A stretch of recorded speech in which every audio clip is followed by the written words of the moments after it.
Page 150, Swan Lake.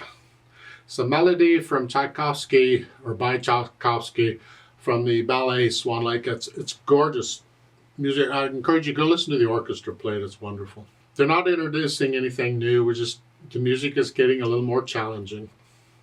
We're still in the key of E minor because that's what we're studying now. That's why there's one sharp in the key signature. So let's go through the process and see what we end up with. I look it over. It's 2 pages long. It's longer than that, but there's 2 pages of music to learn. That's what I'm after. Treble and bass clef, at least to start. One sharp in the key signature, I've already mentioned. It's in the key of E minor. Make sure you're doing the scales for both G major and E minor. And go ahead and do the arpeggios, at least 1 octave on those two. 4/4 time signature.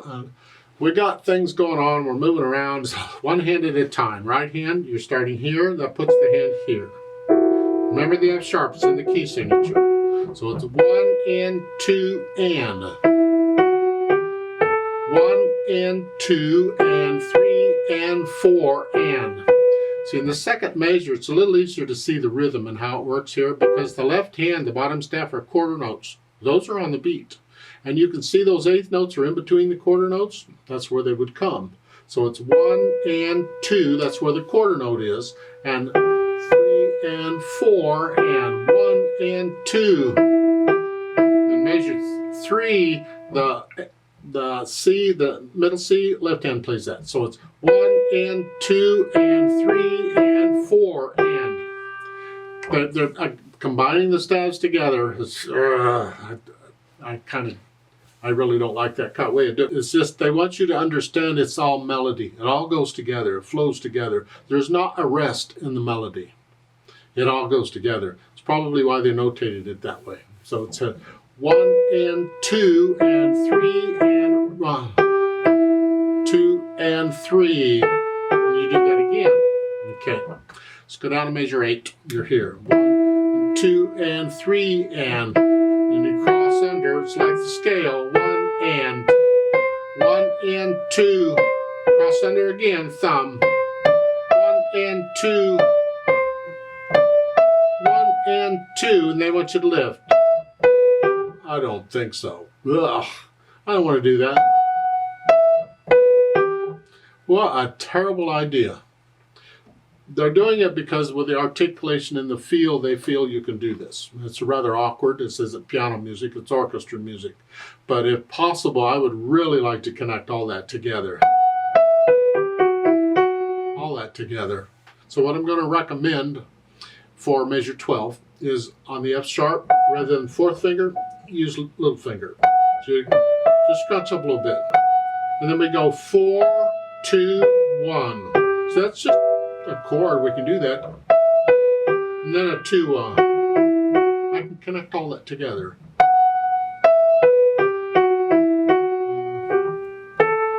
That's what I'm going to recommend you do.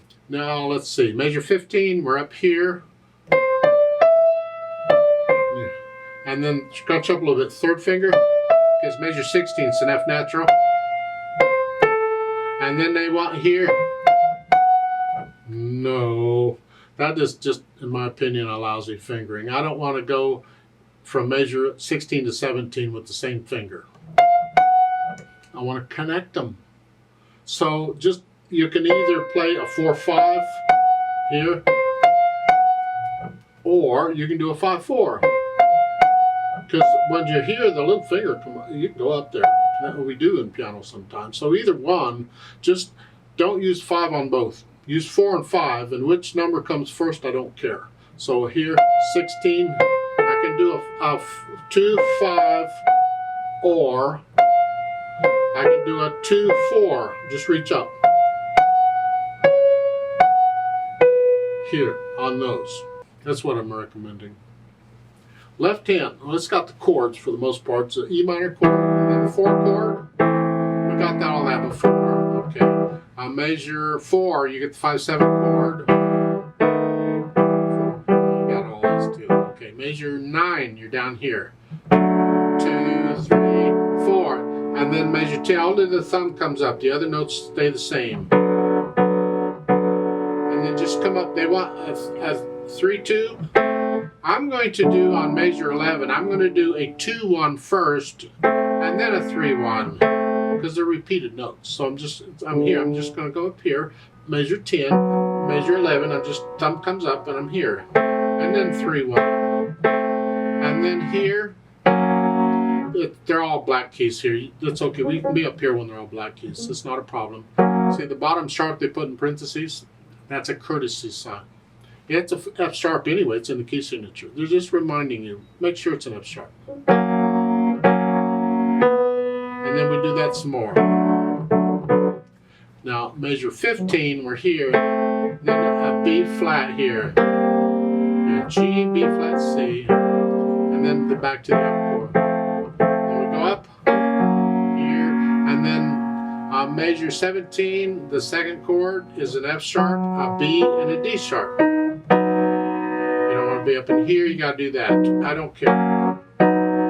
However you finger it, based on how big your hands are. And then for the coda, the last line is 1, 2, 3, 4. 1 and 2 and scrunch up. We just changed hand positions. Thumb and reach down. We're taking advantage of the 2 E's, the half notes, to change hand positions. Okay. So once I have an idea what each hand is doing, then I try to put the hands together. And I'll hesitate, that's fine.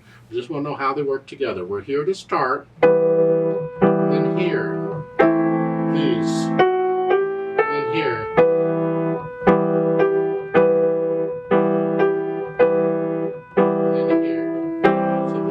Thumbs comes up. All that's melody.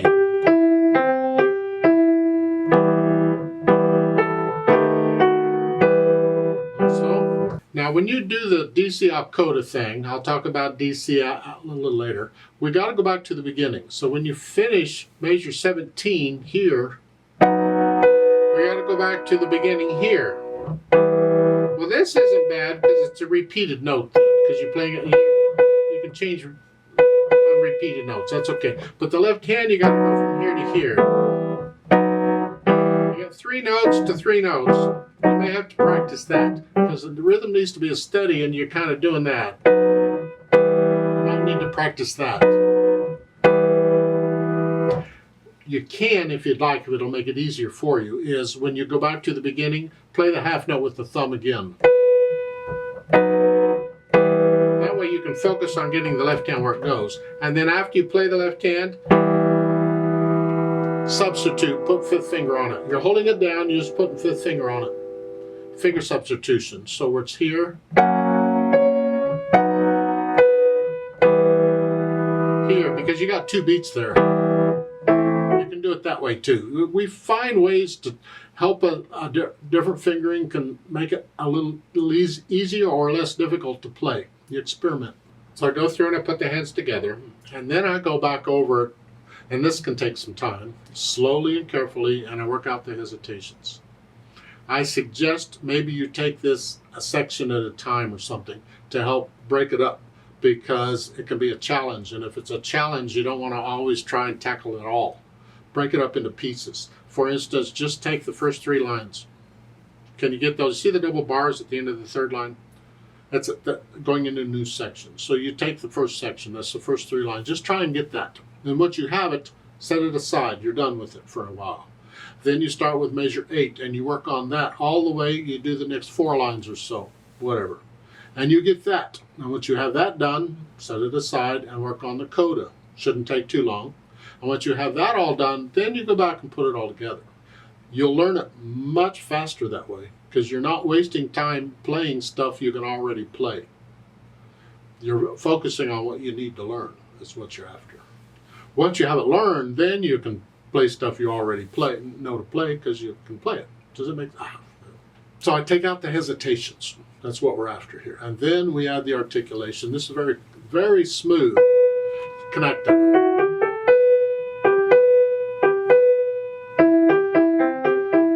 That's all one phrase that connect all that together. These indicate these curved lines, those are slurs. You don't always lift up before and after a slur, remember. All you're doing is connecting the notes within the slur. I'm connecting all that together. But on measure 4, that's a new phrase. It's a pickup. Da, da, da, da. So I'm lifting up here, just a little, like taking a breath, cut the note just a hair short, and connect it. Okay? I measure 8 again. That ends a phrase, and then the quarter note going on is a new phrase. Lift up, like taking a breath, and connect it. Lift up, lift up. And there, I'm going to connect all that together. I measure 12, I'm going to connect it all. With their fingering, you can't. But I'm telling you, we changed the fingering, I hope, so you can. So I put in the articulation, which is mainly the phrasing, and then the dynamics. It applies to the melody. P is piano for soft.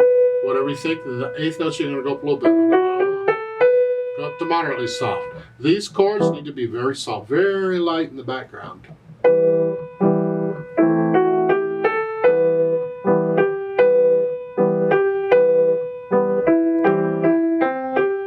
Now measure 3, look out.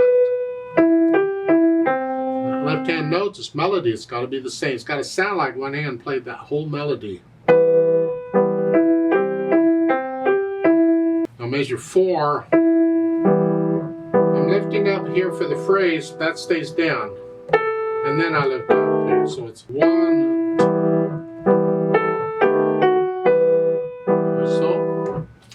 So you read the dynamics, you can put them in. Just remember they go to the melody, you keep everything else in the background. Then the speed, don't drag this. Some people,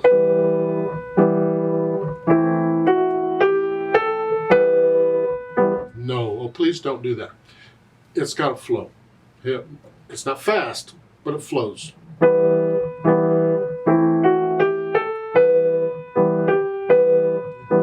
Yeah, you might even play it a little faster than that, I don't know.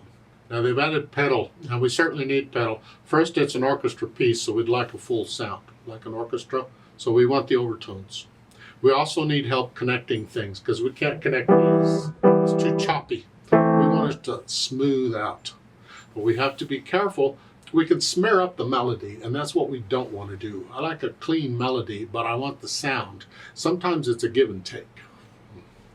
If I pedal it like it's shown, that's what we start with. We pedal it like they suggest and see what it sounds like, and then we'll adjust it if we don't like it, or if I don't like it. At the beginning, it's going to be overlapping pedal, or lag pedal. Notes first, then pedal. And change the pedal after you play the notes.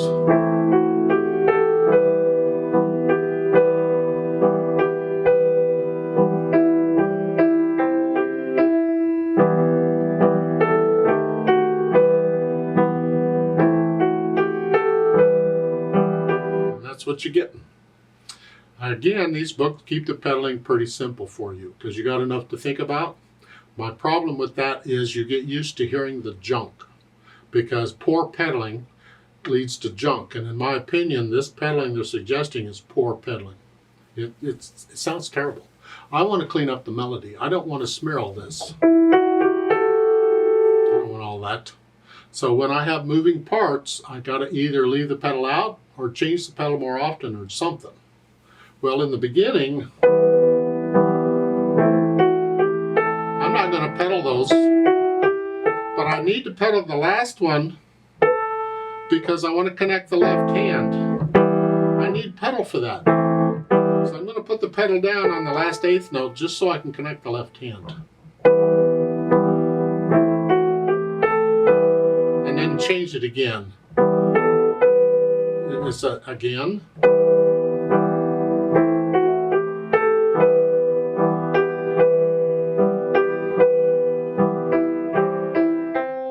And here in measure 3, I don't pedal the last 2 beats. You don't need it. And I want to hear the phrasing. If you want to hear a little silence there, you lift the pedal up.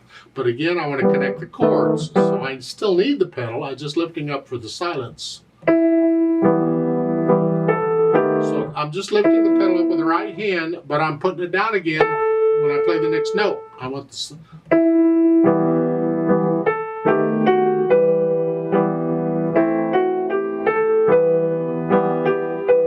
It's cleaner. I get to measure 9 here.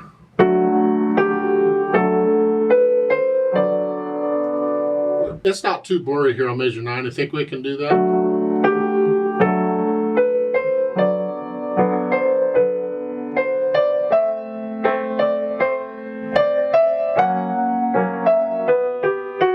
But when I get to measure 12, I lift the pedal up after I play the half note. Here, I don't need it there, and then we can go on. Connect that. Connect that.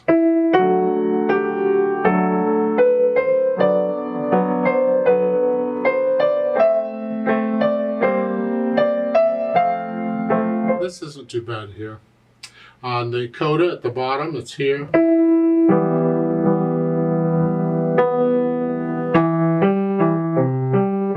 You have choices. You can pedal it like it's shown, it's not too bad. If you'd like, you could lift the pedal up on the second measure there. After you play it, you don't need to pedal any of that. Then pedal all this, because we're going to connect it and we want the overtones. Yeah. So I adjust the pedal a little bit to get rid of the blurriness. But your teacher can help you with the pedaling, and if you're getting confused, if you're struggling with the notes and the rhythms, then keep the pedaling simple for now. Just understand you're listening to junk. Yeah. On page 151, at the end of the third line, it's what? Measure 17 into the 7, where's where the double bottom. Do you see the DC coda? That's what I'm after. The DC, remember, goes back to the beginning. You go back to the beginning at that point. The coda sign is measure 7. You'll see the circle with the crosshairs. So when you finish measure 7 the second time, you immediately jump over to measure 18. Keep a steady beat through the whole thing.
There's an RAT there, measure 19. You slow down a little bit.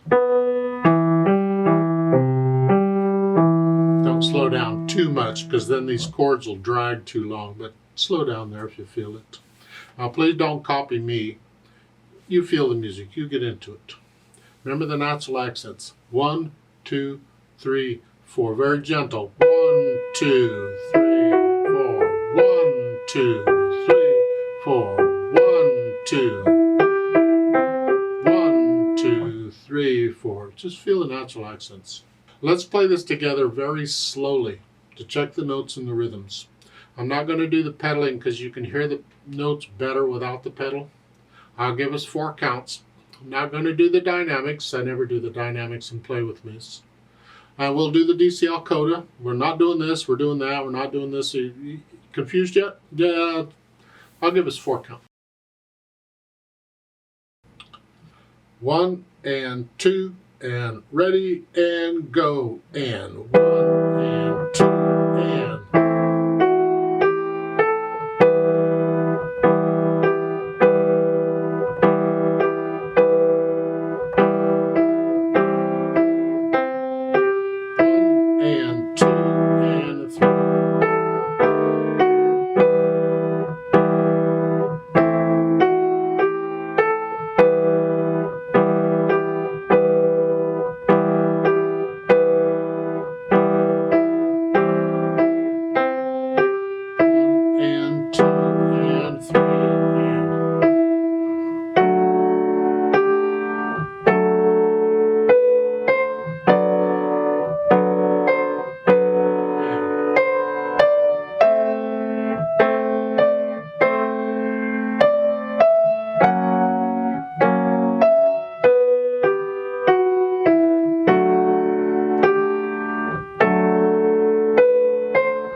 3, 4, off.